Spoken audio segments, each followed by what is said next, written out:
To make them cry in the streets, or to keep the streets silent? That is her question. She has learned that doing good is a blissful thing, but even doing good has its consequences. Then she'd ask herself to display public humiliation or to make them disappear. Being powerful, being lethal, being daring, being ultimate is fun. Now think about it. The freedom to enjoy versus the worry of destruction. There are millions of heroes who believe in miracles, but there are only a handful that are actual miracles. Just don't impede those miracles. Her abilities around collapsing spaceships, opening the ozone layer safely, negating the effect of black holes, and being living proof of dreams were made of these is what Whirly brings to the table. Her might can save all galaxies, and that's what everyone will witness. Yep. It's your favorite N-word, Terrence Rescott Barnes, and this is the final characterization sheet for the first chapter of the Crimson Collective. Whirly. Birth name, Kadora Jatira Heron. Superpower is Dream. Fighting techniques are transcendental and killer. Weapons of choice, Spirit Crown and Spirit Katanas that are a pair. The crown is named Savethium, and the two Spirit Katanas are Luritrish. One is baby blue and one is pink. Her nature is neutral good. Age is 35. Height is 6'4". Weight is 182. Ethnicity is Jamaican Dutch human. Her birthplace is Space Colony Laviana of Solar System 1, the Milky Way. Her occupation is a one-woman Army Galactic class hero and head of the Bonafide clique. Birth date is June the 13th. Astrological sign is Gemini. Blood type O positive. Sexual orientation is bisexual. Overall religion, good orderly direction. And her secrets. Whirly desperately wants to stop moaning while watching car wreck videos, but no one is ever there to stop her. And a big one. Before her father evaporated, he was already projecting a lot of his memories in her head just in case he dies, via being lost in space. He unfortunately didn't give her the 21st birthday present he often talked about. What he gave her was parts of a roadmap to massive powers. Whirly has subconsciously followed that roadmap her entire life and finished it by the time she was 27. The memories he gave her were the many reasons to why she has become so powerful. From mutagens on empty space colonies to whirlpools of accumulated dream powers to treasures from eons ago to the very thing that made her father so powerful. A coven known to the Jansen lineage. The Malavia Manifest. Whirly has her father's eyes. It was the first thing one of the coven members saw. There's a portal in an asteroid field in one of the unmanned galaxies close to Solar System 5. Her subconscious took her right into a giant moon-sized portal, and there, the System 5, if I can read right, there's a portal in the asteroid field in one of the unmanned galaxies close to Solar System 5. Her subconscious took her right into a giant moon-sized portal, and there the spaceship was, floating in a very, very, very, very high fantasy-looking world. Someone came over the radio and they parked where they were told. Everyone got off board to a beautiful welcoming, and the girl said, "You must be the next in line of the Jensens. We have something for you." Semi-control over magical storms. She was blessed with that kind of power. As soon as Whirly procreates and carries a baby to its full term, her lineage will be able to fully control magical storms like the secret Malavia Coven. If she tells anyone her lineage loses the power, which is why her father never told her he could semi-control them in a capacity of 1 out of every 3. Her physical description. Hair color is azure. Well, probably change that cerulean. Let me go ahead and do that now. Azure and cerulean-ish. Hair length is to her calf. She got a lot of hair. Hairstyle is Sailor Venus cut with bangs. Eyes pink with bright pink rim. Left eye baby blue with bright baby blue rim. The right eye. Body type is busty model type. Skin tone is chocolate. Physical condition is fit like an assassin and gymnast. Equally built in strength and speed. Marks, scars, and tattoos. Throughout her many times of being on a battlefield, she has kept the scar areas to her torso and her upper legs. She has had plenty of scars to her dome and neck she has had removed through plastic surgery. and no tattoos. Clothing. Whirly's costumes are in white and red, and the styling of them is all high super future fantasy gear, where the background color is white and the accents are red and the patterns are red. She will mostly wear a giant red bow on the small of her back, red gloves, and appear to have a giant chunk of ruby as a headband. That will be her crown, Savetium. Her most worn costume is the rabbit head pattern gear. Outside of her costume, she wears a full spectrum of colors, and she never wears the same thing more than 3 times. Her favorite kind of clothing are high skirts, pantyhoses, bows, long sleeve garments, and gala dresses. As a penchant for the flair of things, she always does it big regardless of the outfit, theme, or time. Her favorite article of clothing is a solid red hoodie with the words "Nacho Cheese" on the front of it in the color of cheese. Personality. I don't know why I did that. What personality is saving lives, laughter of children, laughter in general, power. Yes, she's addicted to it. Keeping it player, education, space tripping, outer space, the different worlds, science in general, stargazing, crunch. Crunch is her best friend. Mountains, comedy, the superhero guild, the super warrior guild, sports cars, SUVs, big rigs, derby vehicles, go-karts, explosions, and the Malavia manifest. Dislikes, a bad chef. Whoo! Fears, no fears. Hobbies, tending to the bounty board, tending to saving lives, tending to outliving magical storms, power training, weaponry training, partying, getting massages, being pampered, helping people with their dreams. Goals, to live the life of a revered intergalactic superhero and to catch every party she can, if I can talk right. Goals. Occupation. One woman army galactic class hero and the head of the Bunnyfied clique. This girl here, boy. Favorite food. Cotton candy and everything really. Least favorite food, none really. Most prized possession, the baby blue Loratrish. Her father was in possession of 2 legendary spirit katanas. One was pink and one was baby blue. Passed down from generation to generation with him being homosexual. It didn't matter how he had kids, but his firstborn would receive the legendary katanas. He trained her to use 1, then 2. When he died, the katana survived because it was a spirit katana. It was the only thing on his person that didn't evaporate with him. He was supposed to get this to her in a very loving ceremony on her 21st birthday. She will never know how that ceremony was supposed to go, but she has been preparing herself for the day she raises her firstborn. The pink Loratrish has been hers since she was 13. Vernacular. Kimberly Herond. Aptitude. IQ equals 145. Equally book smart and street smart. Her mind developed to be a top-notch warrioress. From basic combat to complex combat to altruistic combat and to end it all on this combat. Her brain picks up on warriorhood as easy as breathing. It's so natural to her you can learn millions of things from her. She has picked up every weapon known to man in the forms of wood, plastic, and metal. From ancient times to this day and age, her father trained her well and she didn't stop after he died. He will be proud of the might she possesses nowadays. Her threat level is one woman army status.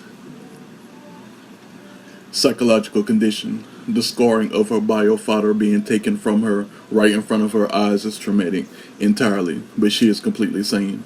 Her bravery is often questioned by people, but she has been surviving for plenty of years even though she constantly defies the odds. Character behavior. Wild, beautiful, bigger is better, dangerous, intelligent, and altruistic. Relationships. Palazad Zudi. Of Lebanese descent. Palazad is simply a fire truck operator that resides in a Los Navig dimension, a rather extremely normal person compared to all of the superheroes of the story. She is in a know of Whirly and plenty of the heroes with alter egos. She doesn't know everyone's true identity behind the mask, but she knows enough to know inside jokes with plenty of them. On occasion, for the past 7 years, Palazad has been on a space popsicle for 1 month worth of time, and the space popsicle is Whirly's popsicle. A few times a year at most. She sees the way her beloved fights crime, sees the way she doesn't take unnecessary lives, sees the way she does the most unbelievable things, and is always laughing with her crew who laughs at her reactions. Polizad and Whirly love each other a lot. Whirly loves the fact that she has a normal person to love, makes it easy to always have something to talk about, especially music. With Whirly and them always being in outer space and on different streams of the internet, they aren't on the internet alike. Superheroes may be the world leaders, but the traveling ones that hit up all the galaxies tend to be the most disconnected.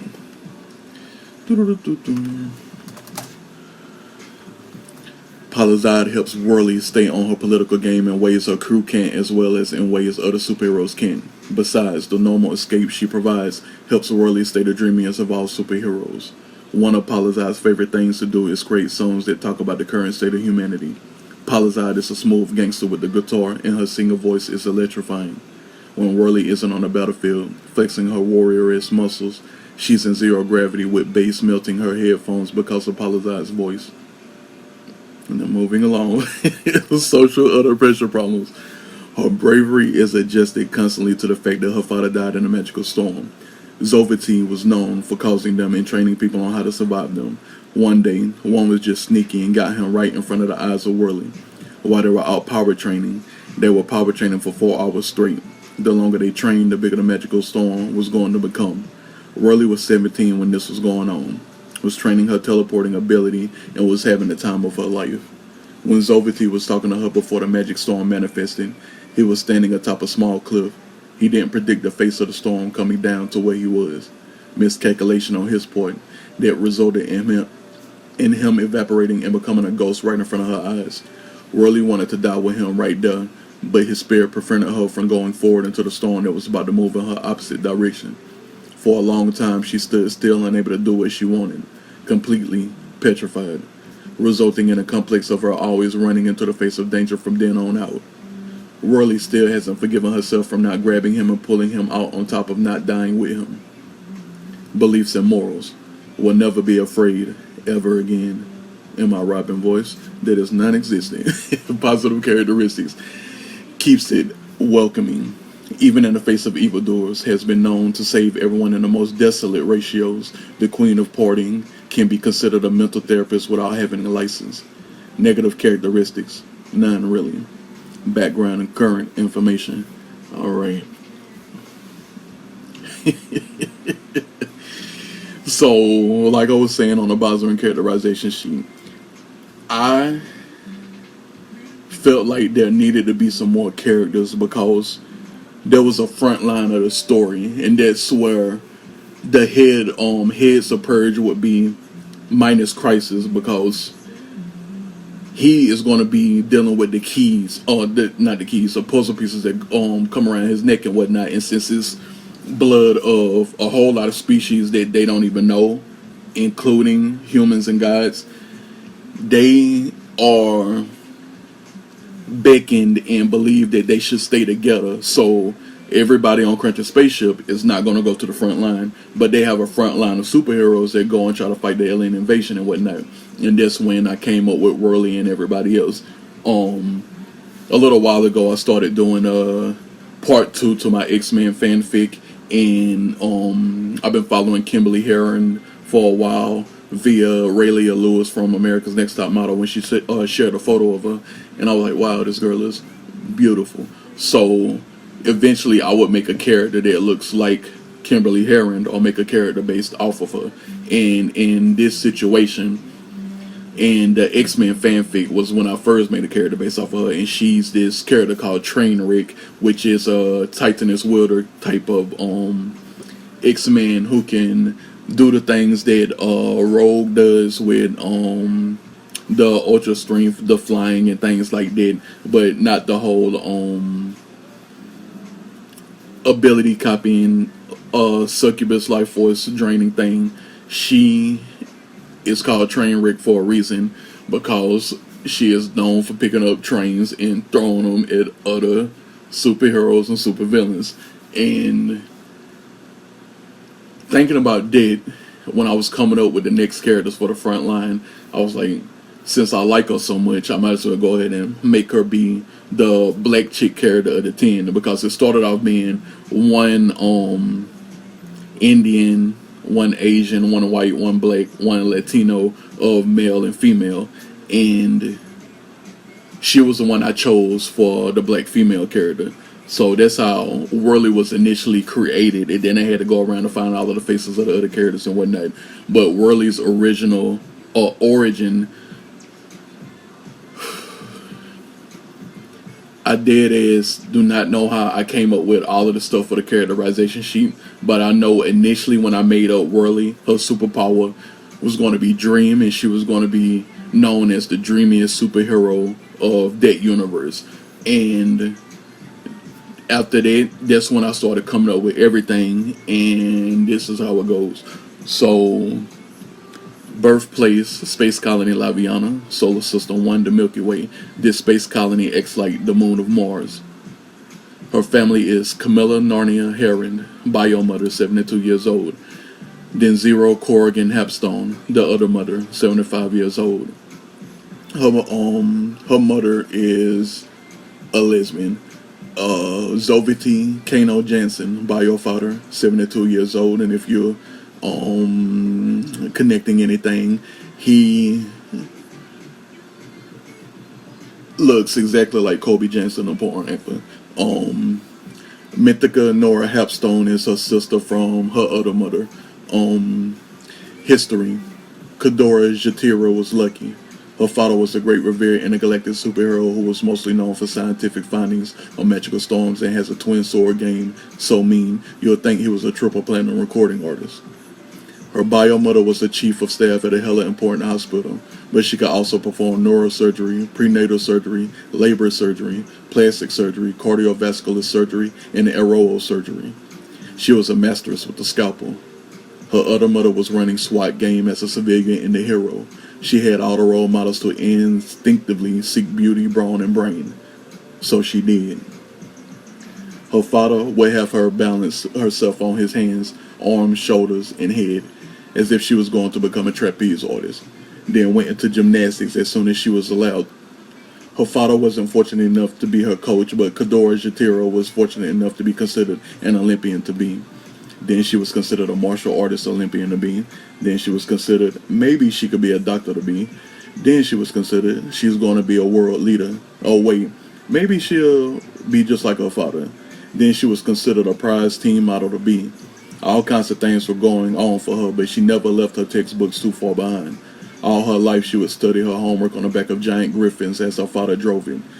Her head was in the clouds and the complex began then. How she would map out her life, following in her father's footsteps, to knuckle sandwiches to laying down them choppers, so she can fly through the peace she's become accustomed to on the regular. Then there were her mothers, who always nurture her so she doesn't forget to be nice to people. Always with the pies, always with the hugs, always with the cookies, and always with the care. But it was the steadiness she took from the both of them. Just watching her mothers take care of things was therapeutic and inspirational. Her bio mother never had a failed emergency surgery, and the other took her firearm training on occasion. Just because. There were a lot of reasons they spent quality time with Kadora Jatira, but that did nothing but add to her superpower resume. Breaking into her superpowers early, learning how to cook smoothly, and trigger practice taught her the discipline she needed to soar in gymnastics, handle the rugby pitch, and instill in her that timing is everything. Then the bunny games began.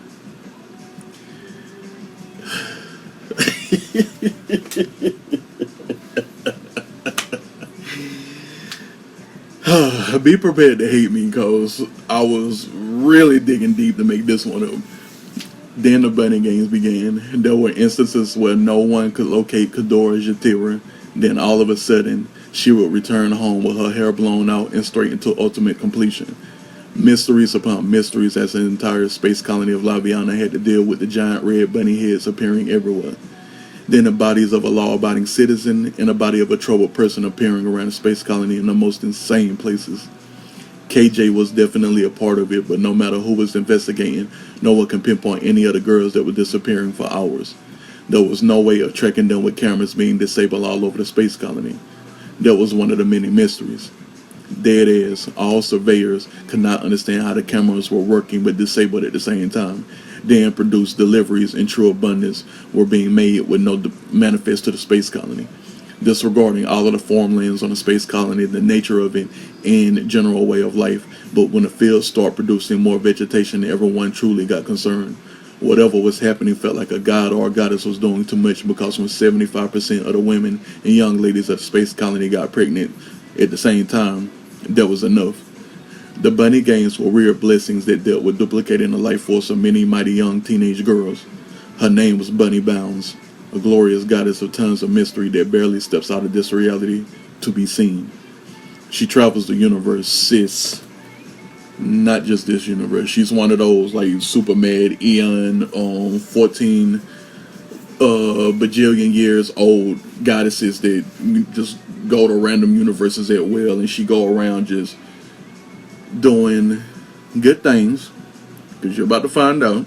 And it's not always seen, viewed, absorbed as good things, but you're about to find out what she did in this universe.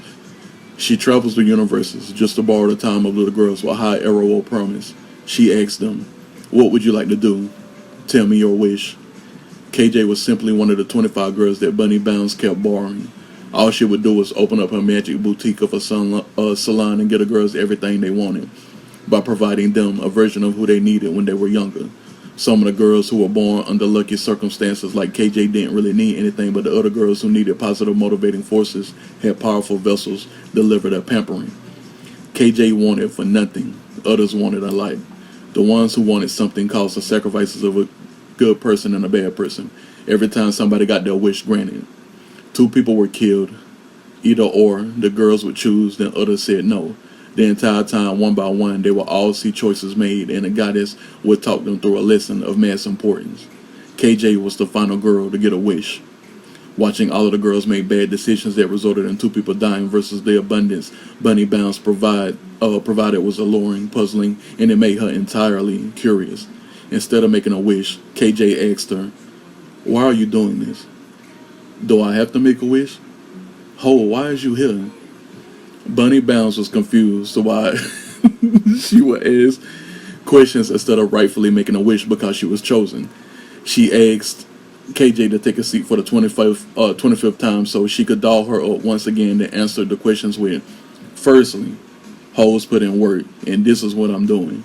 Working to make the world a better place. I've been telling you ladies for days, for weeks. Every choice you make has consequences. You don't have to make a wish, sweetie. I won't force you to make a wish, but you are the last one and the world is yours." KJ looked at all of the girls who made wishes and the 12 girls that wished for nothing. Either way it would go, the space colony would receive a gift in all of its cities. For the 25th time, all 24 other girls were extremely dolled up in wear that's entirely unearthly, looking like a bunch of miracles who just want to be miracles. KJ wished for them to be her future crew for her heroism days, if Bunny Bounds supplies her with a spaceship. Bunny Bounds announced to the girls that this would be the last time they see her, and this was the ultimate wish, stating that she likes to pluck random girls and bless them with miracles, from the one on the bottom to the one on the top, meaning that the first girl to make a wish was the one who had the roughest life, and the girl who made the last wish was the one with the current best life. When KJ made her wish, she admitted that she wanted to be a superhero. What Bunny Bounds wanted for them.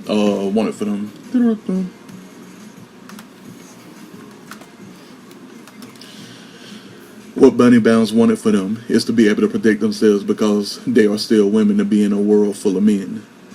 KJ keeping them together as a result of the Bunny Games being a success this go around, and all 25 of them will have a glorious life now. Every last one of them. Then once again, all 25 of them walked out in 5 V formations down the main street of Newark City. Then the authorities rushed them again to see if they could figure out why the 25 of them were constantly disappearing but reappearing, with a huge miracle happening over 2 people randomly dying.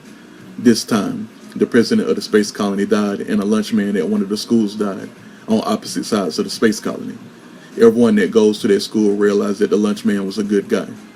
The president of the colony, not so much, and when news circulated about it for the 25th time, the entirety of the space colony was under heavy scrutiny for a long time. KJ told all of the girls, "Remember the wishes we made. Remember that the people that we lost. We only lost 25 good people. I'll see y'all soon, but make sure we make the best choice possible because consequences shouldn't reach good guys. Find a way into a super being surveillance program. Find a way to fight. Find a way to gain power, or y'all can just come with me whenever my dad is in town. Got it? They got it. Bunny Bounds gave them one thing no woman or man could give them: the motivation to save lives inadvertently through them becoming beautiful. I might have to change it a little bit.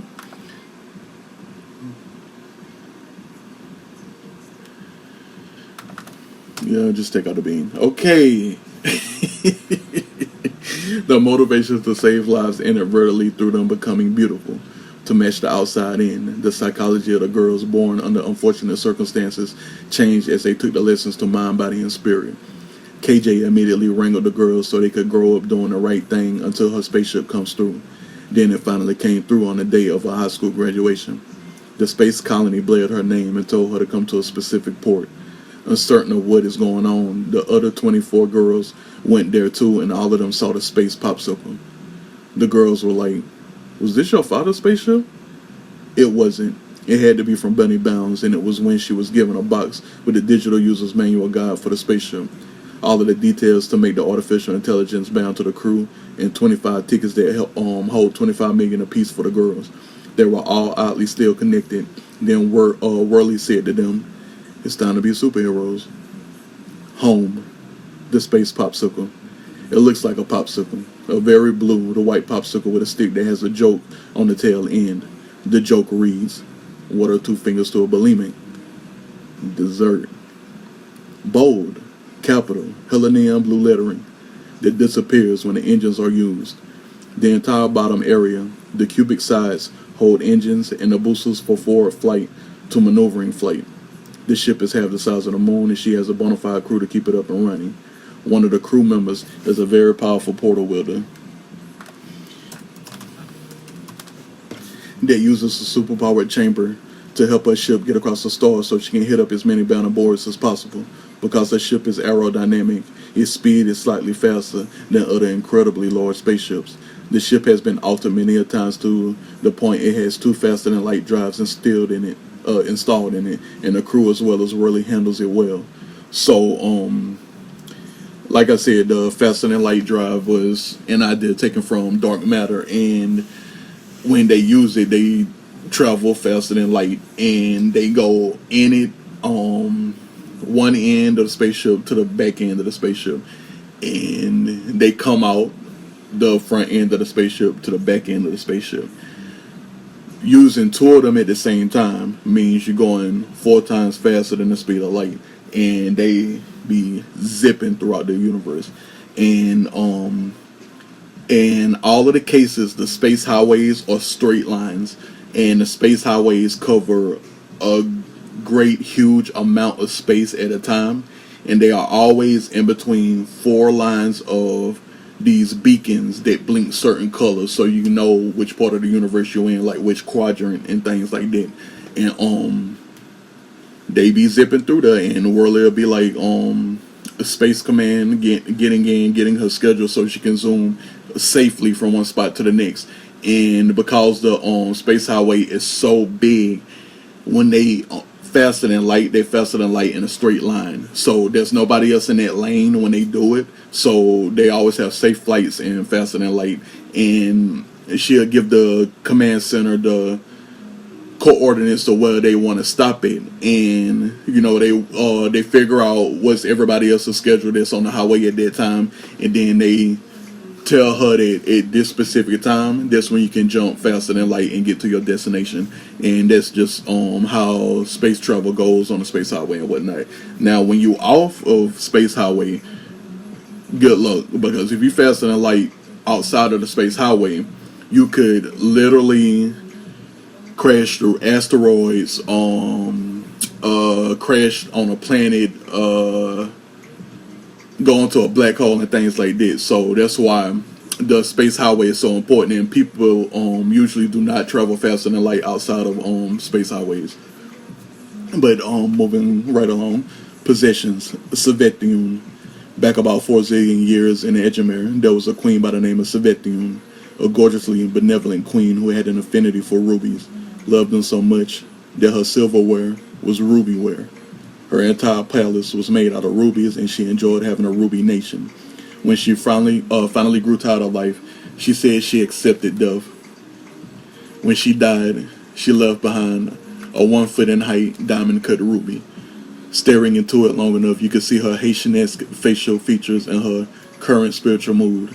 Zillions of years later, her spirit finally moved on to its next destination, and the ruby was finally empty of her. A weapon forger who belongs to the lineage of Seven, which is one of the characters on the first image.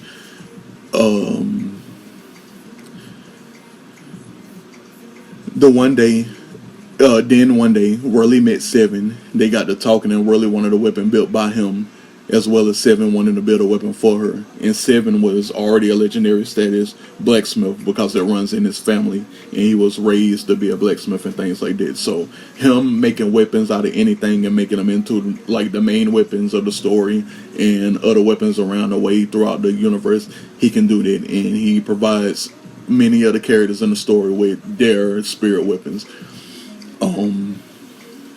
They got to talking about what kind of weapon it should be. Whirly had all of the weaponry training around the universe, but was just coming into her superhero persona. At the age of 25, she told Seven she wanted a crown made out of ruby crystal. Just her luck, Seven found a ruby that was once his extremely great aunt. Measured Whirly's dome and carefully cut out the area of the diamond cut ruby that would fit around her head and her real hair so it can sit atop of her ears and be absorbed into her temple area. That's what crowns do. So, crown as a weapon is basically a circlet, and it goes on your head around your hair, and it'll transform your hair into a weapon. Like Amelia Rage on Guilty Gear. After accepting Whirly, the crown transformed into being a giant ruby cut on the side of her head. To disconnect this crown, Whirly just has to hold her hand on a ruby, and it will turn back into a circlet-shaped crown so she can shower the superheroism away. Pets. None. Abilities. Whirly has intense hand-to-hand combat training on top of firearm training on top of weaponry training. She is ready to fight in all climates, all spaces, and all terrains. Can damn near turn anything into a weapon, and this without enchanting them with her superpowers. There is no fighting technique she hasn't touched and no weapon she hasn't tried wielding. Her father raised her well, but always told her she better have had trained in all weaponry by the time she is 21 years of age. This comes in handy because over the years she has enchanted herself with the essence of her many comrades to wield their spirit weapons, making it a huge tide turner in battles because spirit weapons know the emotions of rage and revenge too. If you're thinking what would be the benefit to this, listen up. Her crown weapon can wield weapons too. Say that 7 spirit wielding heroes are incapacitated. Whirly will pick up all of their weapons and cause a magical storm instantly while getting them all out of their per her Dreamland portal abilities while the storm takes place. I wish you all the luck in the world with trying to best her in combat. Magical. Flight. Dream as a superpower starts wielders with floating, can easily graduate to flight. She can move in all directions like a hummingbird and fly 2 times faster than other super beings with flight abilities. Succubus mode. Her left eye is pink. Her right eye is baby blue. When activating succubus mode, they swap glow color. But the eye color remains the same. The neon lights of it all will draw all attention to them. Her voice picks up 5 echoes and sounds incredibly desirable. On top of her pheromones becoming universal, when dream wielders activate this mode, they have an entire glow about them. And that turns everything else into that kind of glow when they prepare to suck the life out of anything. Her life force conversion ratio is 100%. While doing this, she can absorb ether force as well and copy a victim's superpower. Euphoria mastery. What women deem as butterflies and what men deem as dragonflies. The goosebumps will reign supreme whenever she activates the mist. Using this ability will immensely change the tide of a battle. It's like a succubus mode, but without controlling another person. Hypnotism mastery. Her natural field of aura can be quickly used to trick people within 50 feet of her. She will have to power up to extend the effect, but when activating it, a haze will come over a person's mind. It's like repeating the last second for 5 seconds, then whatever Whirly says is the truth. From magic tricks to full-on making someone stand in a corner facing a specific way, she can convince people to harm themselves or off themselves. X-ray vision. Dream widows are born with special eyes that will eventually get on the widows of X-ray vision. With Whirly being a level omega, she can see through force fields as well. While using X-ray vision, she can scan other humans, identify thermal outputs, identify sources of electricity, identify inanimate objects clearly, and see in full detail. Dreamy mastery. From putting people instantly to sleep, to invading dreamlands, to altering dreamlands, to placing dreams, and to causing in real life damage during dreams. Everyone should be careful when approaching her. Her dream powder techniques are not easily to avoid, since while fighting, humanoids will breathe faster. She will take clear advantage of putting anyone to sleep at any given time. But with her being so powerful, she could turn real life into a state of dreamland instantaneously. While portaling a 5-mile radius, her dream dimension allows her to take anyone from reality and place them in a domain she can create. In a lot of cases, she'll do this when outnumbered, but in most cases, she does this so that Purge has less cleanup to deal with. Projectile mastery. Dream widows simply have an elemental base of light, dark, fire, and water. Whirly can produce mist, orbs, shards, slashes, throwers, beams, and rays of those types of energy. At all times while she is in combat, mist is being used. This allows her to quickly activate her other abilities of putting people in dream states, provoking hypnotism, provoking euphoria, portaling to her dreamland, and pulling from this reality. Dream, vision, disreality, and magical storm mastery. Blessed by the Malavia manifest, Whirly can shatter real life at any time and pull from this reality easily. This can give her control over the essence of magical storms, but she can't just do it at any given time because it's a secret. In most cases, she will enchant the palms of her hands to evaporate anyone she is in combat with. With how crazy she is with noticing cameras, she knows which opportunities she can get away with. Any other time, she is making a battlefield a dreamy but nightmarish place to be. Enchantment mastery. This is a very big one. Whirly is special enough to add more might to people's desired weapons. Take that wow off there real quick. Or their entire vessel. She is the main reason why her superhero crew be bossing around entire armies of villains. It's very dreamy how she floats, take her fingers to her cheeks, fluffs her hair, while throwing her glowing hands forward, so they can one by one come to them, then get enchanted. When their domes connect to her hands, her crown creates a channel of hair as their vessel glows. Then she releases them lightly. It feels like eating a sugar cookie. Then they gain the ability to lift a few tons of weight. Good luck if you challenge her entire crew. Lastly, her enchantment abilities are so powerful, she can copy another super being's powers. No mirror, no X, no spellbinding abilities, but can still copy another vessel's powers. Because she has copied enough portal wielders' powers over the years to gain more than general portal abilities. Her teleportation mastery exists because she has copied so many portal wielders' powers, as well as copying them through her succubus mode. If it weren't for that duping effect, she wouldn't be able to focus and keep teleportation in her ability sphere. Lastly, she will enchant her weapons with light, dark, fire, or water elemental states when situations call for that kind of might, which can make her spirit katanas turn into pure blaze of light, dark, fire, or water energy. And I need to go change something. Alright, and it's changed. I had to take out the other lastly. But teleportation mastery. Whirly can teleport up to 5 million miles at a time. But since portal isn't her natural born superpower, she cannot teleport with another person in her possession or objects as big as a 5'5" person. She tried it once, blinked out, then blinked back, and the both of them were thrown in opposite directions. She shrugged and said, "Guess I won't be doing it ever again," in her Robin voice. And she has no transformations. Weaknesses. Whirly. Pollution, poison, vegetation, electricity, and psychic powers are major weaknesses of Whirly. Poisonous energies will keep her from using succubus mode so she can heal herself. Her succubus mode is the only way she can heal herself. With poison coursing through her veins, that will be the only thing healed during healing moments and debunks it from being effective otherwise for a lengthy period of time. When it comes to vegetation and electricity, if I can talk right. Her mist is mostly affected by it. Both of those types of energy will either suck her dry or cause twice to thrice the amount of damage.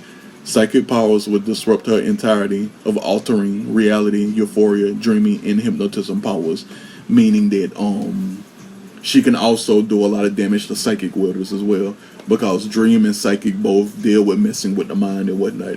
So in her case, the easiest way to mess with her mind would be having psychic powers and whatnot. But this is Whirly, the dreamiest superhero of the universe. Girl be doing it big, don't she? Yes, I know everybody is overpowered. You'll still love them because you like this stuff, don't you? You like it when people are powerful. You like it when things are powerful in the imagination land, right? Oh, the things that she went through.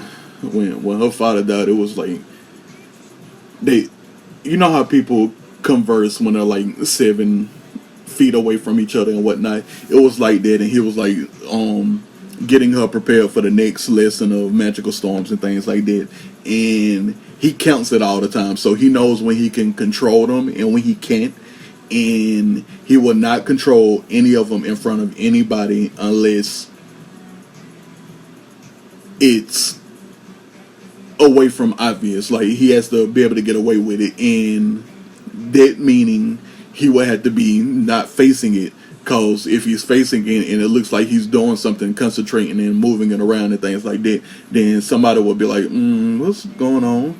And he would be ousted, and then people will start asking questions, and then the essence of his gig being up, the Malavia Manifest will know and will cut his ties from cut his entire lineage from having the ability of controlling magical storms at specific times and things. So he wasn't facing it, and it was on one of the ones that he couldn't control.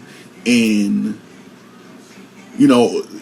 very high super beings, they can feel things. They have a huge aura of sensing, and it's not like Spider-Man with his spider sense and things like that. It's more of a it's like I'm sitting in my bedroom right now recording this. If I was a super being, I would know if anybody else was in my apartment. I would know if anybody is parking outside of the window without seeing it.